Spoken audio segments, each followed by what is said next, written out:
They're holding a Mahasamadhi observance for Gurudeva in Toronto, and they asked for a message. So this is a message for Toronto.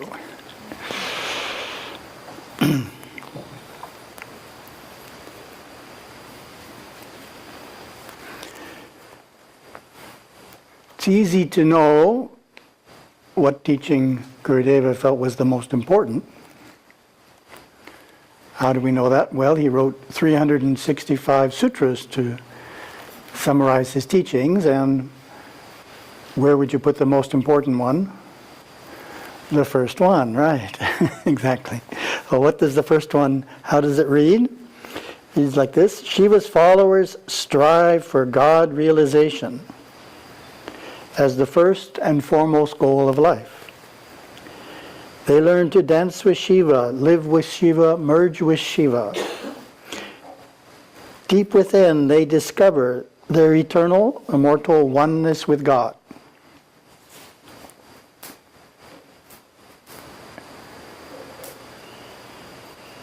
In many places throughout Gurudeva's writings, he stresses a related point, which is very important,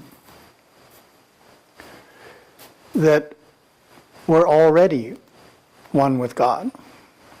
We just have to find that part of us that's already one with God. We don't have to do something to become one with God. We have to simply find the part of us that is eternally one with God.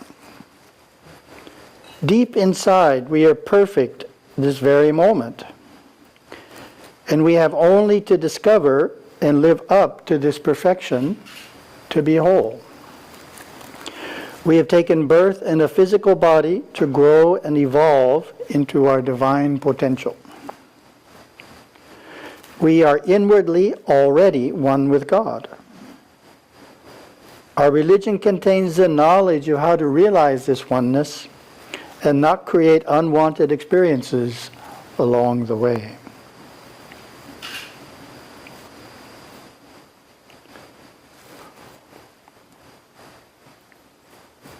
When we think of Gurudeva's teachings, I was reflecting on it and came to the conclusion that they're quite unique in one way. In modern times, there's many Hindu swamis and yogis that teach the monistic philosophy, which is what we just mentioned, that man and God are identical. But as far as I know, Gurudeva is the only teacher in modern times to also stress temple worship. So it's a unique combination, a monistic philosophy that man is God, but we also need to worship God in the temple.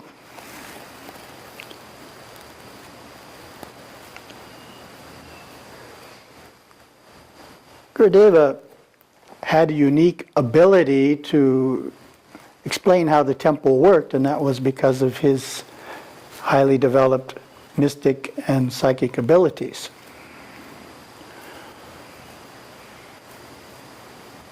The story I remember that first illustrates it is when he was on his way to meet Yogaswami. You remember that story? He stopped at the Nallur temple on his way to meet Yogaswami and happened to see Yogaswami inside the inner sanctum in his soul body. Yogaswami was for some reason there. So Gurudeva saw him. No one else who was with Gurudeva saw Yogaswami in his soul body inside the sanctum. Then he went to Yogaswami's hut, and Yogaswami asked him the question, "Have you seen me before?" So of course everyone else thought the answer would be no, as this was their first meeting on the physical plane. But Gurudeva said, "Yes, I saw you at Nallur temple." And then afterwards he had to explain to everyone what that meant. So it shows Gurudeva's unique abilities to see into the inner worlds and how the inner worlds relate to temples. And he used this ability to clarify, in particular, the worship of the Murti, because that's not well understood. And sometimes it's criticized that Hindus worship idols or Hindus worship stone images. But Gurudeva explains it in a very compelling way. He says, Hindus do not worship stone images. Don't let anyone ever convince you of that. It is absolutely false. Those who say such things simply do not understand the mystical workings of the temple, or they seek to ridicule our religion because they feel insecure about their own. Hindu priests invoke the gods to come and manifest for a few minutes within the sanctum of the temple. The deities do come in their subtle bodies of light.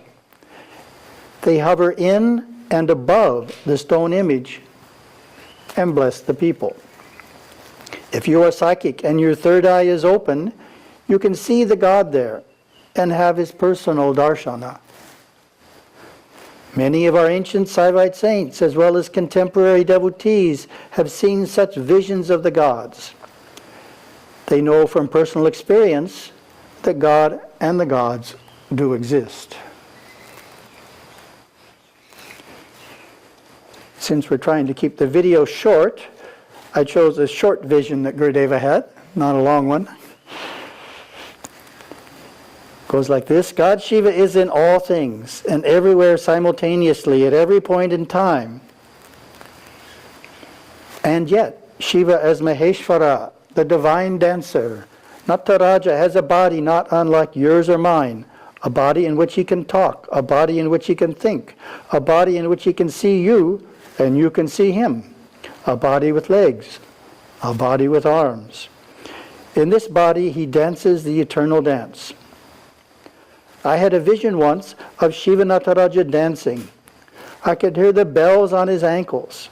I could see his feet and legs. He is a beautiful dancer, and he dances in the third world.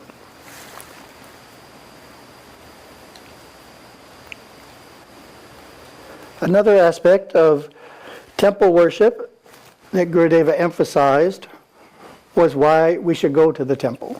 He didn't simply say we should go to the temple because it's our duty to go to the temple. No.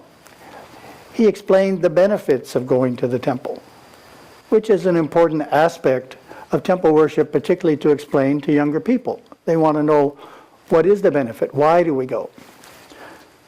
So here are two of them that Gurudeva mentioned. One of them is solving problems. During the height of puja, the god comes with all of his devas, his celestial helpers. They take the problems or concerns out of your mind, harmonize the currents of your body, and dissolve all the problems for you. When that happens, you walk out of the temple feeling you have been blessed, having forgotten the concerns that you went in with. Sounds pretty good. Then the second benefit is one of simply being uplifted in consciousness, being inspired. When we go to the temple, we leave with our mind filled with the Shakti of the deity. We are filled and thrilled with the Shakti of the temple in every nerve current of our body. When we return to our home, we light an oil lamp, and that brings the power of the temple into the home. This simple act brings the devas in the second world right into your home, where they can bless the rest of the family who perhaps did not go to the temple. With a little bit of study of the mysticism of Saivism, we can easily understand how the unseen worlds operate in and through us.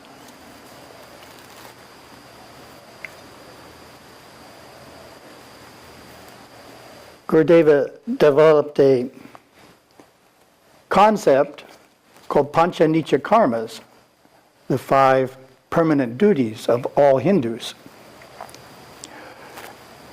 And as you can imagine, with his strong emphasis on worship, worship is in the duties. In fact, 3 of the 5 duties have to do with worship. This is what he says. There are 3 things we must do. Perform or attend puja every day in the home. Attend a temple once a week. And make a pilgrimage once a year. These 3 are the foundation of our Saiva Siddhanta. Plus, for those who are able, meditation and certain sadhanas are part of this worship.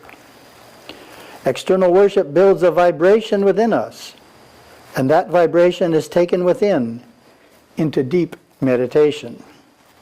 Internalizing the worship and worshiping God and the gods within you, and contacting them within the higher chakras until you realize that you also have always been the all-pervasive energy that pervades the universe.